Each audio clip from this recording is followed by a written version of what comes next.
Good afternoon, class. Good afternoon, ma'am. Good afternoon. Good afternoon. Good Ready? afternoon, ma'am. Good afternoon, ma'am. Good afternoon. Ready for the Good seminar? afternoon, ma'am.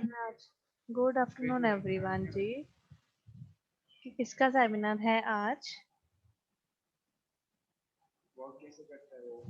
Seminar दिए थे हमने, किसका है आज जी? Ma'am मेरा है okay, ready? Of course. Okay, कुछ share screen करना है वैसे आपको? मैं शेयर स्क्रीन वैसे मैंने एक चीज करनी थी। चलो मैम मैं करता हूँ। मतलब एक करना? मैंने बहुत मैं अच्छी अलो थी तो करूं मैं या नहीं करूं? मैंने अलो नहीं किया पार्टिसिपेंट स्क्रीन, तभी मैम पूछ रही अभी हूँ। मैं वो हाँ जो जी, मैं निकाल लूँ नेट से जो ओके ओके, मेन निकाल मुझे लो, आइडिया था। निकाल लो, निकाल लो। तब तक बाकी students please send your attendance in chat box as always, ठीक है?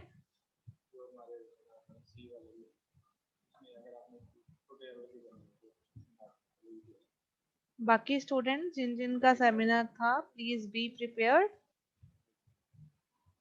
For the next time as well. जिनका अगर आज जगमीत का जल्दी से खत्म हो जाता है तो हम नेक्स्ट स्टूडेंट का सेमिनार भी आज ही ले लेंगे। ओके, जिनको सेमिनार्स नहीं मिले, ठीक है, उनको भी सेमिनार्स मिल जाने हैं। चाहे अपने आप टॉपिक चूज कर लेना और बता देना मुझे कि मैम इस टॉपिक में मैंने करना है। अगर ऐसा नहीं करोगे तो मैं बता दूंगी कि आपको इसी टॉपिक पे करना पड़ेगा, फिर जो मैं टॉपिक बताऊंगी, ठीक है? मैम सब्जेक्ट रिलेटेड ही लेना मैडम। हाँ जी,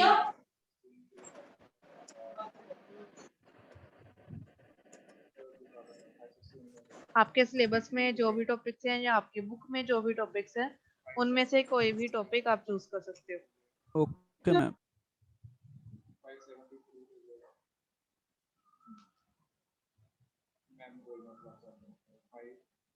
ओके, तो असाइनमेंट्स कहाँ तक पहुंची जी आपकी? वो भी बता दो, थोड़ी सी अपडेट उसकी। मैम आपने वहाँ वो मतलब कल न्यू डाली है असाइनमेंट मैंने रात अपलोड ही नहीं की भेजने को, के लिए। मैंने कल रात को ही अपलोड की है, बट मैंने आपकी ओके टाइम लिमिट बढ़ा दी है, इसी वजह से 19 तक की टाइम लिमिट रख दी है मैंने अब। बट द थिंग इज आपने बनाई है। यस मैम, थोड़ी सबमिट सी कर बनाई दी है। है। ओके, जिन्होंने बना ली मैम है सबमिट कर दी है। वो सबमिट कर दो। जिन्होंने सबमिट कर दिया है वेरी गुड। जिन्होंने बनाई नहीं वो सबमिट अभी नहीं कर सकते फिर, तो उनको चाहिए कि वो बना लें as soon as possible before the last limit. Last limit मैंने 19th डाली है वहां पे अब। वैसे आज की लास्ट लिमिट थी आपकी, ठीक है, एक्सटेंड कर दी मैंने। तो थोड़ा सा अब आप भी देख लो, कर लो काम थोड़ा सा।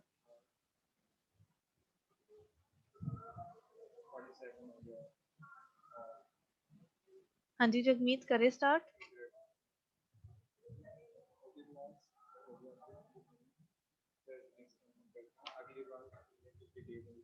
Yes ma'am. Okay, so I am allowing you to share the screen.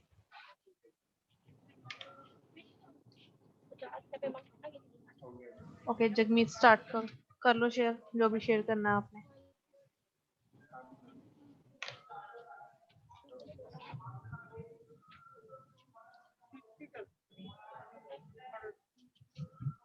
Ma'am 1 minute में कर रहा हूँ। ओके,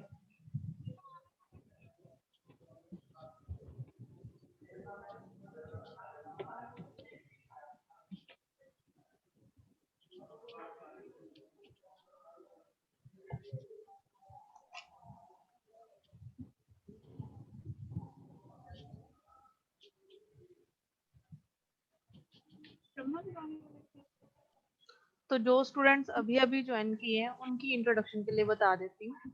आज हमारा चैप्टर नंबर 5 हम स्टार्ट कर रहे हैं and the name of chapter is environmental legislation. उसके बीच में अब हमारा जगमीत है जो स्टूडेंट, उसने सेमिनार देना है and the topic is water act. Yes ma'am. Okay, and जिन स्टूडेंट्स ने लास्ट लेक्चर नहीं लगाया था उनके लिए इंफॉर्मेशन है कि आपकी assignment number 2 you have to submit before 19th of May. And अगर आप खुद अपना सेमिनार का टॉपिक सिलेक्ट कर सकते हो देन इट इज फाइन, अगर नहीं कर सकते तो मुझे देना पड़ेगा आपको आपके सेमिनार का टॉपिक। तो आप बता देना मुझे जैसे भी आपने करना है। Ma'am may I start? Yes you can start जी।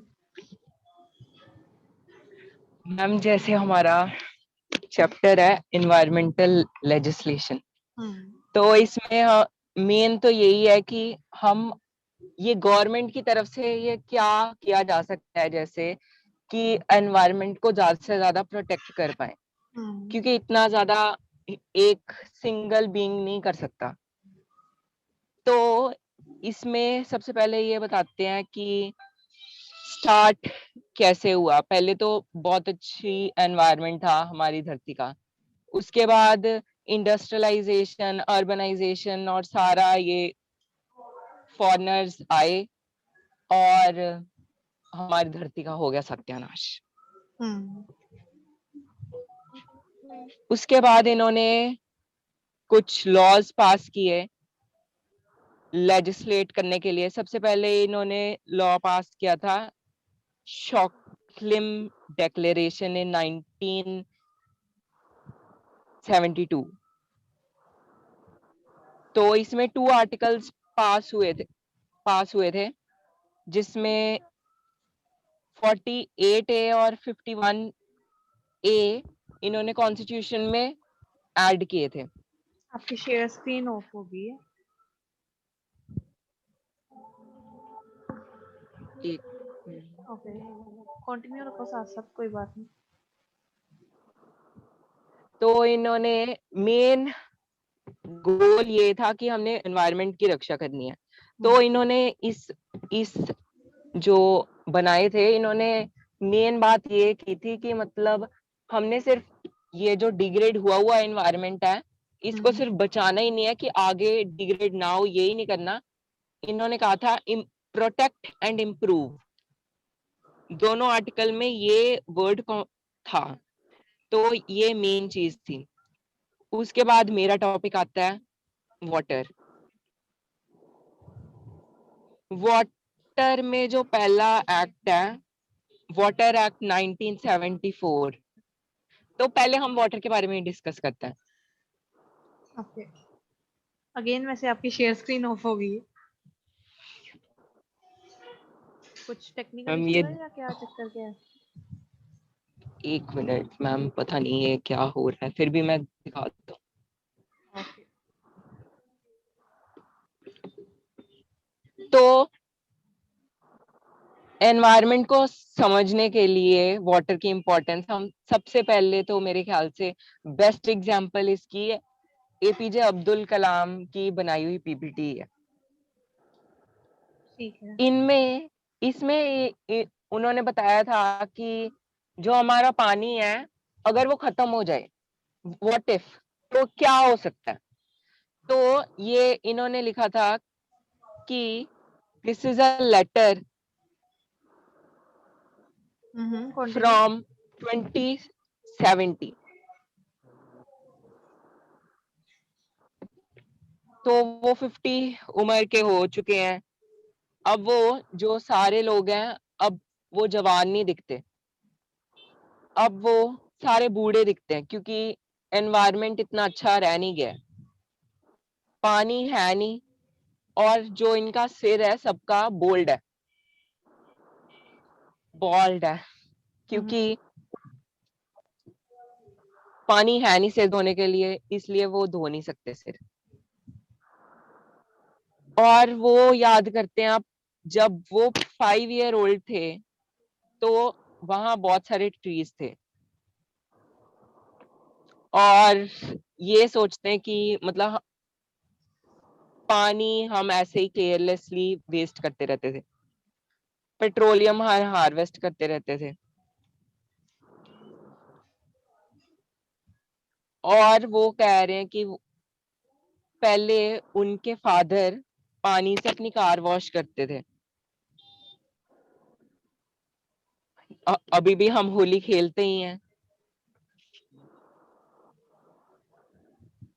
और अब वो जो वहां तब के बच्चे हैं सोचते हैं कि ऐसा कभी पॉसिबल भी हो सकता था।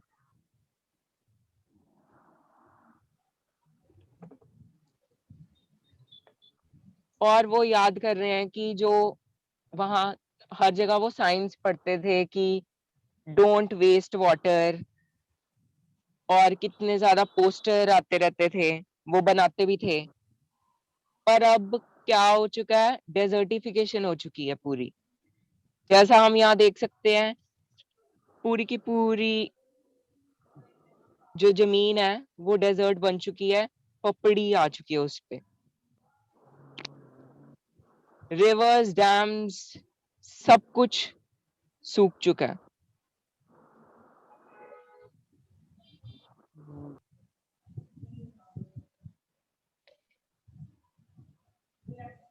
और जो 80% ऑफ फूड है वो पानी से नहीं बन रहा है, क्योंकि पानी है ही नहीं। पहले वो 8 ग्लासेस ऑफ वाटर पीते थे, पर अब वो हाफ ही ग्लास पी सकते हैं, क्योंकि इतना पानी है ही नहीं। अब वो क्लोथ्स नहीं मतलब क्लोथ्स पहनते हैं, पर वो क्लोथ्स वॉश नहीं करते, वो बस फेंक देते हैं क्लोथ्स, क्योंकि वॉश करने के लिए पानी लगता है।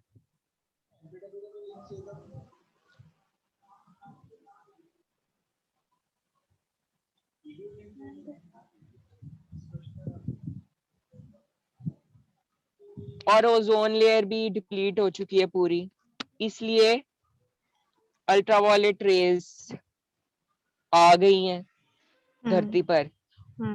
और तो और मैंने ना एक वीडियो देखी थी, उसमें ना मतलब एक बंदा जो ट्रक ड्राइवर था, ठीक है, वो इतने सालों से ट्रक ड्राइवर रह चुका है, पता नहीं 70 या इतने सालों से वो ट्रक ड्राइवर था, और एक ही साइड पे उसके धूप पड़ती थी। तो यूवी लाइट उसकी एक ही साइड पे पड़ती थी, इसलिए उन अंकल का हाफ जो फेस है वो ओल्ड हो गया है, हाफ फेस जवान है। Okay okay okay. और ये प्रूफ है कि UV light causes ageing.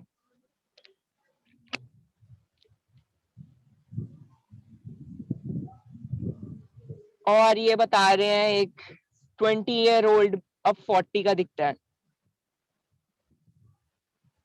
Scientist ने सब कुछ ट्राई कर चुके हैं, पर कुछ अब रह नहीं गया बाकी की हो सके कुछ। Okay just wait wait oxygen भी अब कम। Wait wait wait. Okay class, ये हम किस टाइम की इसने बात कर रहा है जगमीत? प्रेजेंट टाइम की बात कर रहा है या फिर पास्ट की? फ्यूचर की मैम। फ्यूचर फ्यूचर की। थैंक गॉड किसी ने 2070 okay okay perfect perfect done. Continue Jagmeet, just आपकी चेक करना था presence of mind. Continue Jagmeet. ये इमेजिन कर रहे हैं कि हम और 2070 में पहुंच गए हैं, और तब कैसे कैसे हमें आसपास देखने को मिलेगा, फिर आप सोचोगे कि हमने पहले क्या देखा था, क्या करते थे, अब क्या हो रहा है। ठीक है, 50 ईयर बैक से आप अपने आप को 2070 में कंपेयर कर रहे हो। ठीक है, कंटिन्यू जगमीत। अब ऑक्सीजन कम रह चुकी है। उसके बाद जो बड़े बड़े इंडिविजुअल्स हैं, मतलब कंपनीज या ऐसे कुछ गवर्नमेंट्स या ऐसे कुछ, उन्होंने ये कर लिया है कि वो स्पेशल लोग ही रखते हैं जो मतलब कुछ दे सकते हैं, अपनी वर्थ साबित कर सकते हैं, वो सिर्फ उनको मतलब फैसिलिटीज प्रोवाइड करते हैं, जैसे पानी, ऑक्सीजन। उन्होंने जैसे हम मतलब हमने अवेंजर्स में ऐसे देखा है ना कि डोम बना लेते हैं जिसमें एनिमी एंटर नहीं कर सकता, वैसा ही एक कुछ उन्होंने बना लिया है कि उसके अंदर ही आपको ऑक्सीजन मिल सकती है और यूवी लाइट से आप बच सकते हो, क्योंकि दूसरे पूरा का पूरा एनवायरनमेंट डिग्रेड हो चुका है।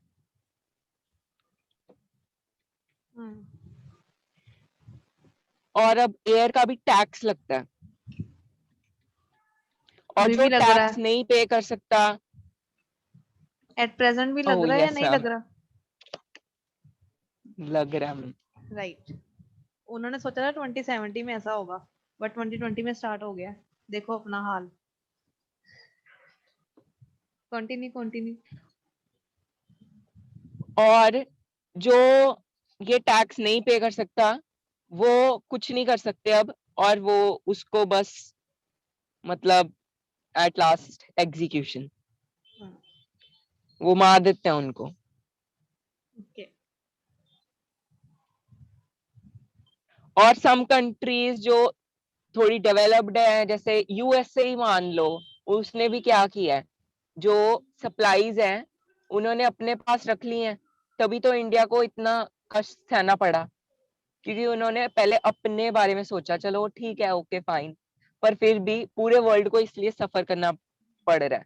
और यहाँ भी वही सेम सिचुएशन सामने आई है कि जो वेजिटेबल्स वगैरह, जो भी खाने का सामान है, जो जहां था वो वहीं रह चुका है, अब वो कहीं नहीं जा सकता। जिन कंट्री के पास है वो एक लग्जरी बन चुका है। Water has become a rare commodity, more valuable than diamond and platinum.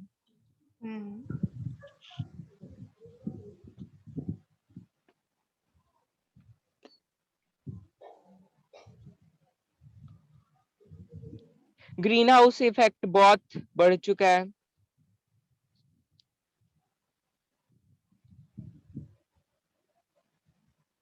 और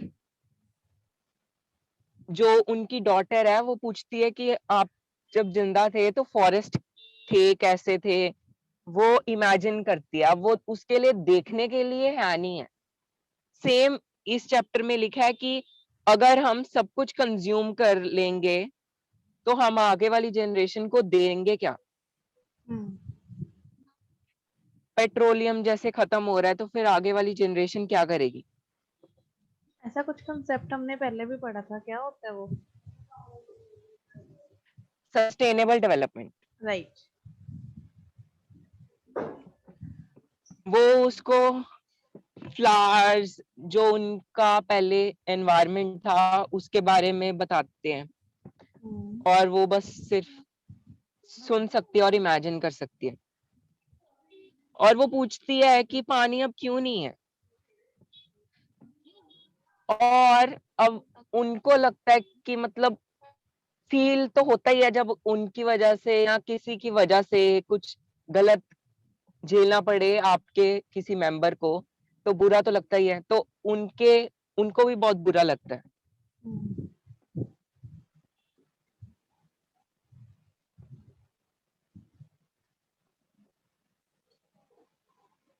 वो सोचते थे कि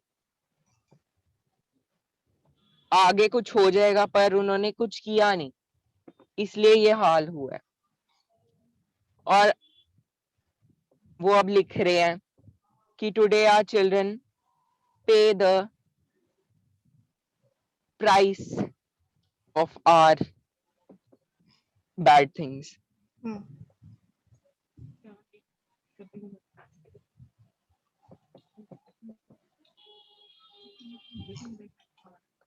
और अर्थ पे अब लाइफ पॉसिबल ही नहीं है।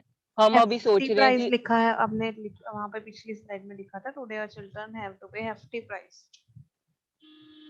यस मैम, हेफ्टी मींस बहुत ज्यादा। हाँ, हैवी प्राइस बोल सकते हो, ठीक है, जो कि कोई पर्सन पे यस, कर ही नहीं सकता, but still they are trying to pay, कुछ ऐसी चीज जो रिकवरेबल नहीं है। Okay okay ma'am. Okay, continue. और अब अर्थ बहुत डिग्रेड हो चुकी है, अब अर्थ पे लाइफ पॉसिबल ही नहीं है। हम अभी सोचते हैं कि साइंटिस्ट रिसर्च कर रहे हैं कि कहीं और दुनिया मिल जाए, पर वो इतना आसान भी नहीं है कि हम कहीं भी सेटअप कर लें। इसी बेस पे तो कितनी मूवीज बन चुकी हैं और डिस्ट्रक्शन कितनी वो दिखाते हैं। है तो वो मतलब हॉरर साइंटिफिक एक्सपेरिमेंट ही है, पर क्या पता क्या हो जाए। Best movies Life After Earth. हाँ जी। और अब वो कह रहे हैं काश Yes, ma'am. बीच में कोई स्टूडेंट कुछ बोल रहा था, क्या बोल रहे थे? आपकी आवाज थोड़ी कम आई मुझे। मैम मैं बोल रहा था फिल्म एक है लाइफ आफ्टर अर्थ, बहुत बढ़िया इसी पे फिल्म है। ठीक है, ठीक। और वो सोच रहे हैं कि क्या कितना अच्छा होगा अगर हम फिर से वापस जा पाए, वो वापस जा पाके जाके ठीक कर सके। तो वो इससे ये कह रहे हैं कि इससे पहले कि गेम खत्म ही हो जाए, थोड़ा बचा लो।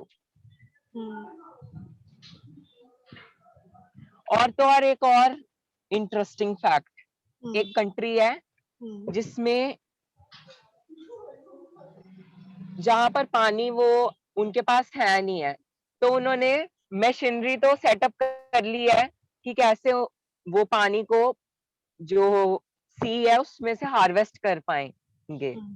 मशीनरी तो उनके पास है, पर वो ये एक फैक्ट है कि जितना वो पे कर रहे हैं प्राइस पानी का ड्रिंकेबल बनाने का, उससे कम में पानी वहां इंपोर्ट हो जाता है। ठीक है। तो let's shift our water act. Mind to our real book. चलो राइट। अजय वो करेगा तो अभी। हाँ जी। तो इस चैप्टर में अब क्या बताया?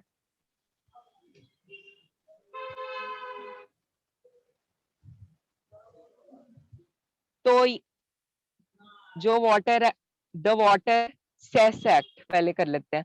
ये जो वाटर एक्ट है ये तो बड़ा सिंपल है, सिंपल सी बात है। जैसे हमने देखा है ना कि मतलब जो प्लास्टिक के बैग्स हैं, अब वो बंद करने के लिए उन्होंने क्या किया है, अब वो प्लास्टिक का बैग नहीं देते जो बड़े बड़े मॉल्स हैं, वो इसलिए नहीं देते और पैसे मांगते हैं बदले में। तो उन्होंने देखा है कि अगर आप किसी चीज के लिए पैसे मांगो ना, तो उसकी वर्थ बढ़ जाती है, ऐसे ही वेस्ट नहीं करते वो। तो इसलिए सेम इन्होंने वाटर के साथ किया, पर इन्होंने होलिस्टिकली नहीं किया। इन्होंने कहा है कि जो कंपनीज हैं बहुत ज्यादा वाटर वेस्ट करती हैं और डंप करती हैं, उन पे लिमिटेशन लगाई है कि जो इंडिविजुअल्स वो कंपनी ऑपरेट कर रहे हैं उनको पैसे देने पड़ेंगे पानी यूज करने के लिए, और जो नवी इंडस्ट्रीज हैं उनको 25% ऑफ मिल जाएगा। ओके। इस एक्ट में तो इतना सही है। इसकी। और जो वाटर एक्ट है हाँ हाँ हाँ। Of 1974, okay. इसमें है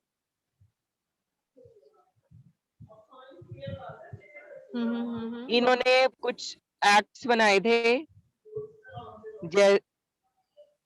गौर मैम एक मिनट मैं थोड़ा कोई बात रीड नहीं, कर लूं आराम फिर मैं थोड़ा आराम एक्सप्लेन करके बताता आराम से करो, कोई जल्दी नहीं।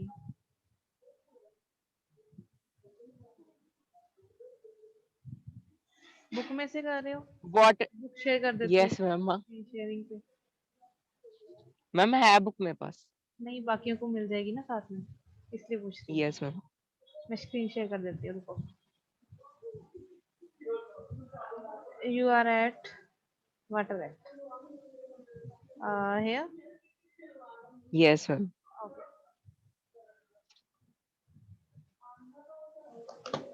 तो पहले तो इन्होंने लॉ ये बनाया है कि जो वेस्ट है, मतलब हाँ, और एक और बात, ये एक्ट का बेस ये है कि मतलब जो कंपनीज ऐसे डंप कर देती हैं उनको थोड़ा रिस्पॉन्सिबल बनाना, अकाउंटेबल बनाना कि अगर आपने ऐसा कर दिया, गंदा ज्यादा कर दिया, तो आपकी रिस्पॉन्सिबिलिटी है, हम आपको तबाह कर देंगे। तो सेम एक डेवलप्ड कंट्री में हुआ एक हादसा कि पता नहीं कौन सी कंपनी थी, उसने जो रेडियो एक्टिव मटेरियल है वो सी में छोड़ दिया। तो गवर्नमेंट को ये पता, कंपनी के बारे में तो नहीं पता लगा, पर उन्होंने देखा कि फिशेस और मछलियां मर रही हैं और अब गायब हो रही हैं। तो उन्होंने देखा रेडियो एक्टिव मटेरियल पता नहीं कितने नॉटिकल माइल्स तक बिखरा हुआ है, और इसकी वजह से वहां का पूरा एनवायरनमेंट डिग्रेड हो गया। तो सिंपल सी बात है, इसमें भी सेम ही है कि वाटर में ऐसे ही पॉइजनस चीजें ना फेंक दे, इसलिए रिस्पॉन्सिबल बना रहे हैं। This the act prohibits any poisonous, toxic और pollutant matter from entering into any stream or well. तो इस एक्ट ने स्टेट गवर्नमेंट को पोल्यूशन कंट्रोल ब्यूरो को इतनी पावर दे दी कि वो फैक्ट्री को क्लोज कर सकते हैं, पावर सप्लाई डिस्कनेक्ट कर सकते हैं, वाटर सप्लाई खत्म कर सकते हैं। तो जब ये लॉन्च हुआ था 1974 में, तो इसमें दो हुए थे, कंसेंट फॉर इस्टेब्लिशमेंट, जो नवी आ रही है कंपनीज इस्टेब्लिश करने के लिए, उनको ये कंसेंट ऑफ इस्टेब्लिशमेंट के मुताबिक कॉन्ट्रैक्ट के रहना पड़ता था। और जो पहले ही है कॉन्ट्रैक्ट फॉर ऑपरेशन, CFO, इसके बारे में इसके मुताबिक चलना पड़ता था।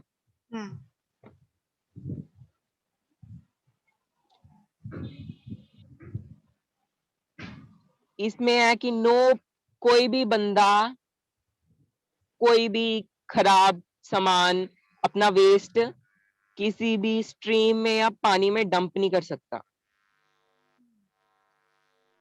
सीवरेज में, स्ट्रीम और वेल और लैंड में भी कोई डंप ना कर पाए, इसलिए ये ऑपरेट किया था ये।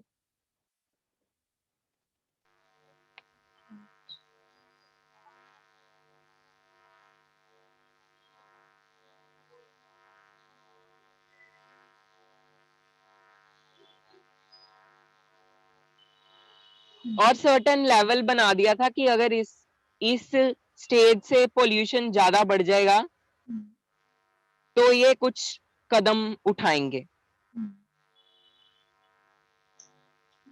कैसे कैसे कदम स्टैंडर्ड फॉर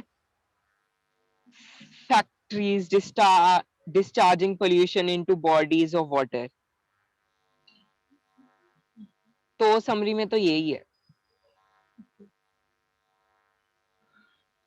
यहाँ तक किसी को कोई डाउट है?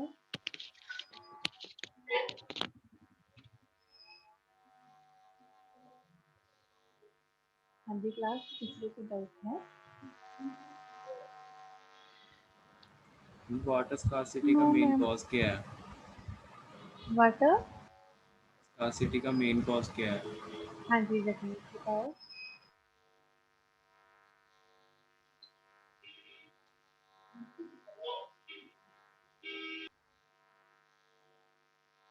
Jagnish yes ma'am. हाँ जी। ओ मैंने सुना नहीं मैम, आप रिपीट कर दो, मुझे आवाज नहीं आई।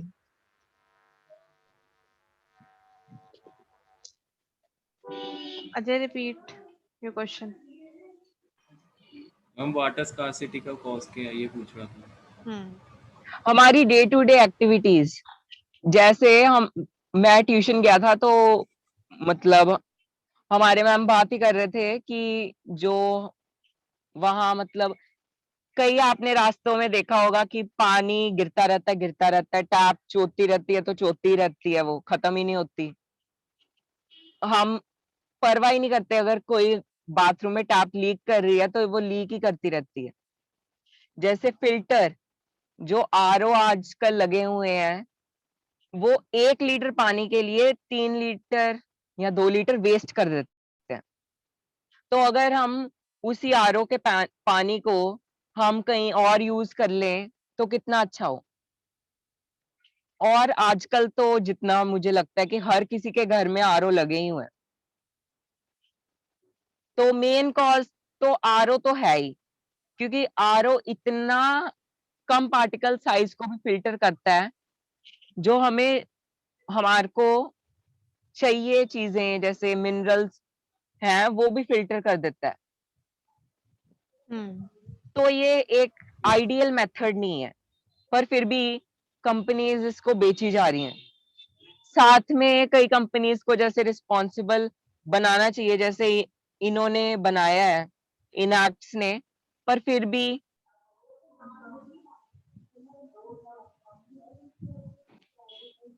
ओके, ठीक है Ranmeet, I will like to add इसमें कुछ, ठीक है।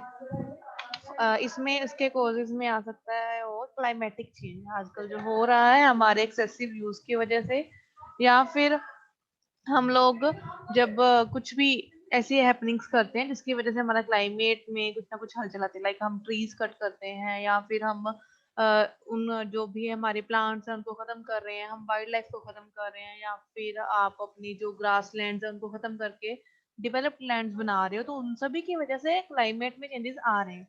And due to that climate changes water scarcity हो रही है।